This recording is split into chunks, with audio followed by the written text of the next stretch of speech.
This young woman is a fabulous speaker. Wait till you hear her. I mean, she's the only person I ever took and put on my Portland School Board Facebook page from her talk. And I wrote on it, this is as good a talk as I've ever seen at a school board meeting, and I've been coming there since 1975.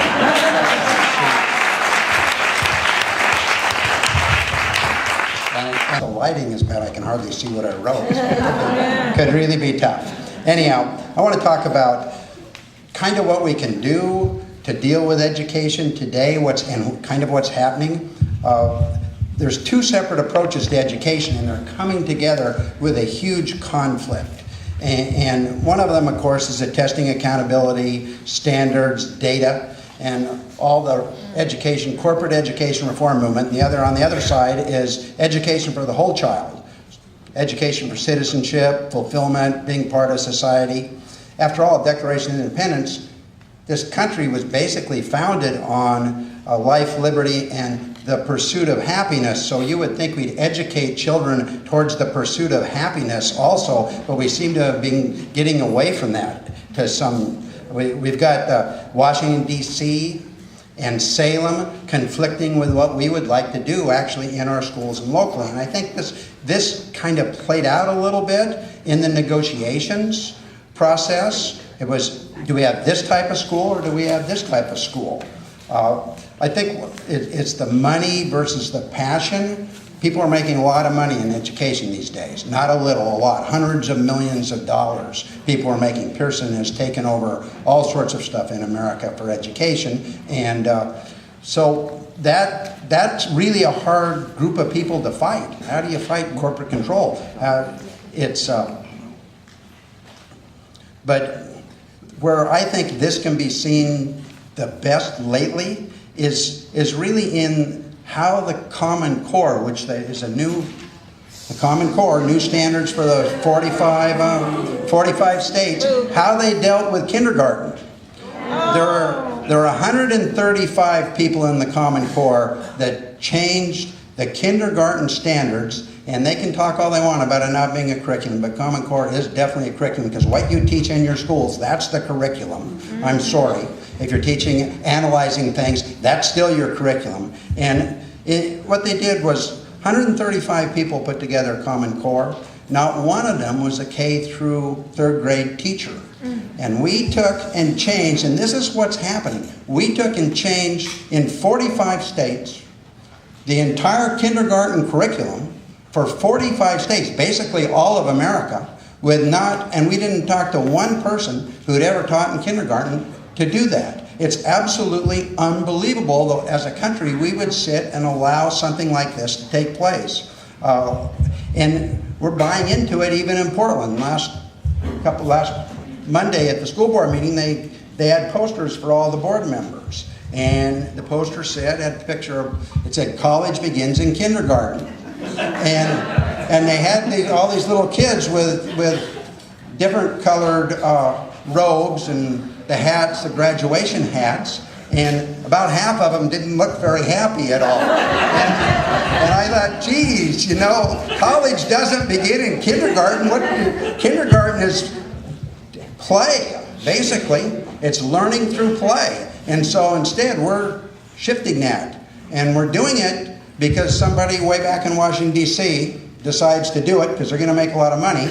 And then we buy into money in the state, and then from there we then pass it down into our schools, and people aren't standing up and saying, hey, wait a minute, this is not right, as much as we need to. Everybody in this audience should be standing and saying, wait a minute, this isn't right.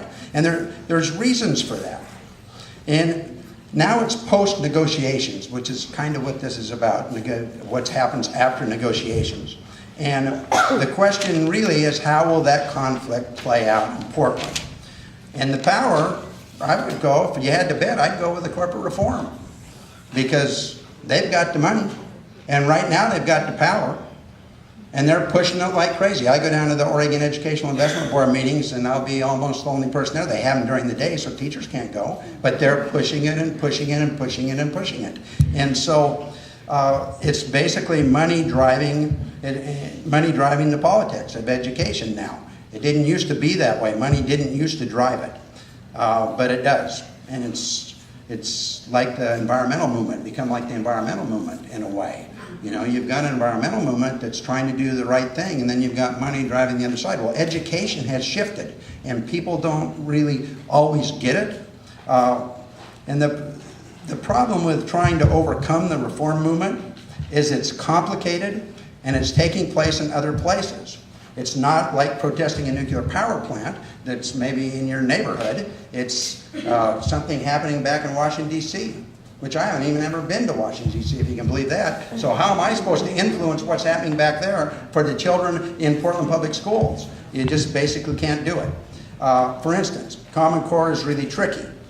I've worked with Oregon Save Our Schools for the past 2.5 years, and we get maybe 40 and 50 emails back every day of some really, really outstanding educators.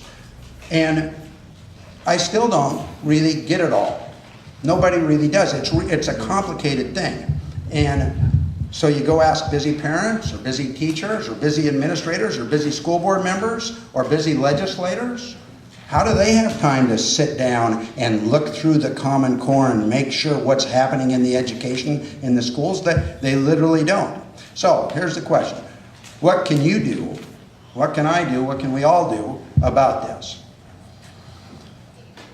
What can the activists actually do to fight it? First, we need to focus on education we're giving our children, and we need to evaluate if it makes sense. And if it doesn't, then you need to fight it. Don't sit and say, well, they're saying no. If it doesn't make sense to you, fight it right up front. Second thing.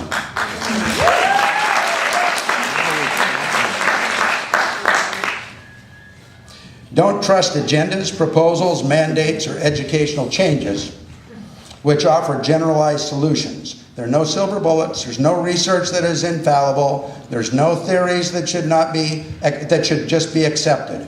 We need to question them right from the get-go. Third, we need to support transparent and open government, particularly at the school board, which I'm on, would be really nice. That includes parents, teachers, and the community up front in their decision-making. We send out a recommendation, then we ask people to respond. It's like building a house, and then you ask them to go in and clean and figure out what to do with the bathroom. It's already built. Now, it's really hard to change. We do that all the time. You need to demand that we do it up front. And the fourth thing and the last thing I have to say is we need to educate ourselves. If we don't educate ourselves to what's taking place, then we can't fight for the education of our children, and we don't value education if we don't educate ourselves on this really important topic. So thank you very much.